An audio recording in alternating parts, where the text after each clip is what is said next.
성도 여러분 안녕하십니까? 2022년 6월 16일 목요 새벽 말씀 함께 나누겠습니다.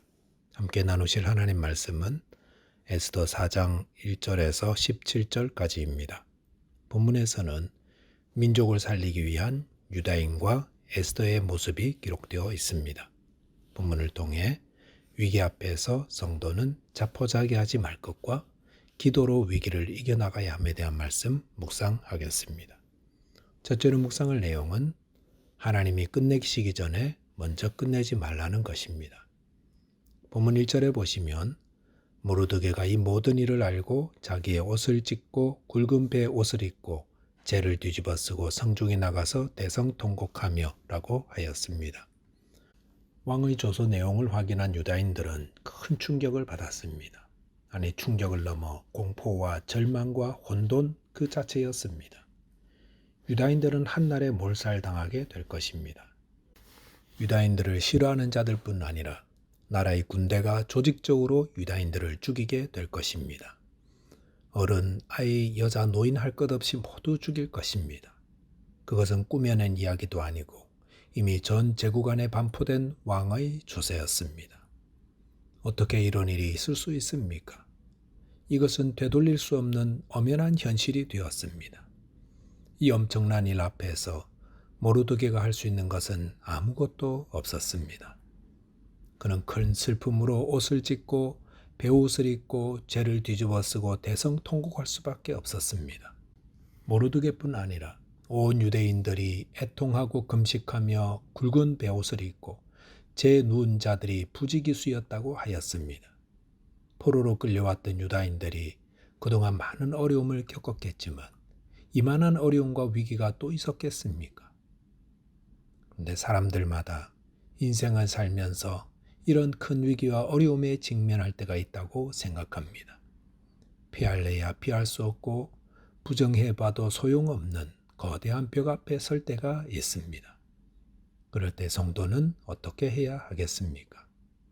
그런 위기 앞에서 성도는 하나님을 의지하여 스스로 포기하지 말아야 합니다. 그 말은 끝까지 하나님의 구원을 확신하라는 것입니다.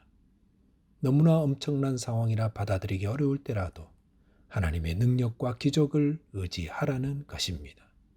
그것이 우리의 생명에 대한 것이든 그것이 우리의 소명에 대한 것이든 관계에 대한 것이든 그 어떤 것이든 내 생각과 내 계산으로는 분명히 다 끝났다고 여겨질 때라도 하나님을 의지하는 그 마음을 버리지 말라는 것입니다.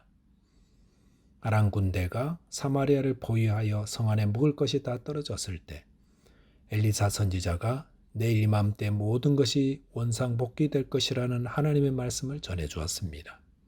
그럴 때 왕이 그 손을 의지하던 신하가 하나님이 하늘의 창을 내신 늘 어찌 그것이 가능했느냐고 불신하며 조롱하였습니다. 그럴 때 하나님의 사람이 무엇 하였습니까? 네가 그것을 눈으로 보겠지만 먹지는 못할 것이라고 선포하였고 그 말대로 되었습니다.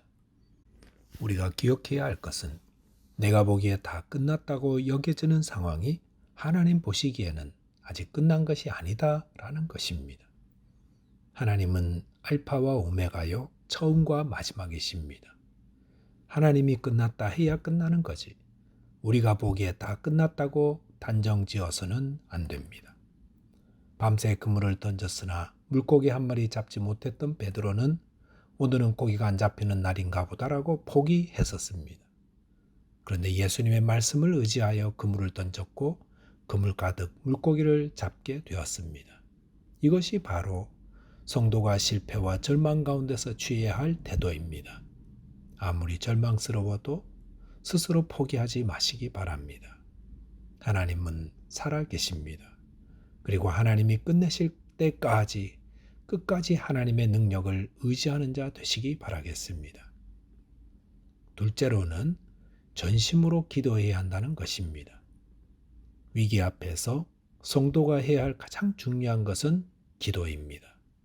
기도하더라도 생명을 걸고 기도해야 합니다. 모르드게는 유다인들에게 닥친 이 환란에 대한 소식을 왕궁 안에 있는 왕후 에스더에게 기별하였습니다. 그리고 어찌해야 할지 주저하고 있는 에스더에게 강력하게 믿음으로 도전하였습니다. 13절 14절에 보시면 모르드게가 그를 시켜 에스더에게 회답하되 너는 왕궁에 있으니 모든 유다인 중에 홀로 목숨을 건지리라 생각하지 말라. 이때에 네가 만일 잠잠하여 말이 없으면 유다인은 다른 데로 말미암아 노임과 구원을 얻으려니와 너와 내 아버지 집은 멸망하리라. 네가 왕후의 자리를 얻은 것이 이때를 위함이 아닌지 누가 알겠느냐 하니 라고 하였습니다. 모르드게는 주춤거리는 에스더를 강력하게 책망하였습니다. 그리고 지금이 바로 하나님이 너로 하여금 왕후의 자리를 얻게 하신 것이 아닌지 누가 알겠느냐라고 도전하였습니다. 그 결과 에스더는 강력한 믿음의 사람이 되어 민족을 살리는 일에 자기 생명을 던지게 되었습니다. 보면 16절에 보시면 당신은 가서 수산에 있는 유다인을 다 모으고 나를 위하여 금식하되 밤낮 사흘을 먹지도 말고 마시지도 마소서. 나도 나의 시녀와 더불어 이렇게 금식한 후에 규례를 어기고 왕에게 나아가리니 죽으면 죽으리이다 하니라라고 하였습니다. 에스더는 수산성에 있는 모든 유다인들에게 3일 밤낮 동안 금식하라고 하였습니다. 이것은 금식하며 기도해달라는 것입니다.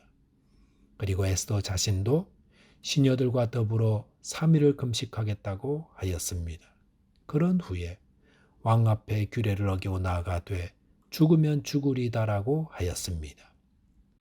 3일간의 금식 쉬운 일은 아닙니다. 그러나 온 민족이 다 떼죽음을 당할 위기 앞에서 3일 금식은 물에 빠진 자가 잡는 지푸라기 같은 것이었다 할 수 있습니다. 물에 빠진 사람은 뭐라도 잡으려고 합니다. 우리가 위기의 상황을 당하면 이렇게 뭐라도 잡으려고 합니다. 그럴 때에 하나님을 잡으시기 바랍니다. 하나님께 나와 주님 저를 살려주시고 저를 구원해 달라고 하나님을 붙잡으시기 바랍니다. 야곱이 20년 전에 헤어졌던 형을 만나기 전에 이런 마음 아니었겠습니까? 그럴 때에 하나님이 보낸 천사와 죽을 힘을 가지고 씨름하였습니다. 천사가 환도뼈를 쳐서 위골되게 했는데도 그래도 야곱은 저를 축복하지 않으시면 저 못 보내드린다고 그렇게 간절히 도움을 청하였습니다. 이 간절함, 이 애절함으로 기도하는 소리를 하나님은 절대로 외면하지 않습니다. 예수님께서 기도에 대한 가르침을 가르쳐 주시며 누가복음 11장에서 친구 집에 떡을 빌리러 간 어떤 사람에 대해 알려주셨습니다. 그 사람은 자기 집에 밤늦게 온 손님이 하루 종일 아무것도 먹지 못했다는 사실을 알고 떡을 빌리러 친구 집에 갔던 것입니다. 불은 꺼지고 밤은 깊었지만 그래도 떡을 빌리기 위해서는 문을 두드릴 수밖에 없었습니다. 그게 기도입니다. 기도는 내 힘으로 할 수 없는 일에 대해 하나님께 두드리는 것입니다. 주님, 제게 떡이 떨어졌습니다. 주님이 떡을 주지 않으시면 저희는 굶을 수밖에 없습니다. 주님, 우리 다 죽게 생겼습니다. 주님 구원해 주지 않으시면 저희 다 죽게 됩니다. 이렇게 간절히 기도할 때 하나님은 들으시고 응답하십니다. 사방이 다 막혀 있어도 하나님을 향한 기도의 문은 늘 열려 있습니다.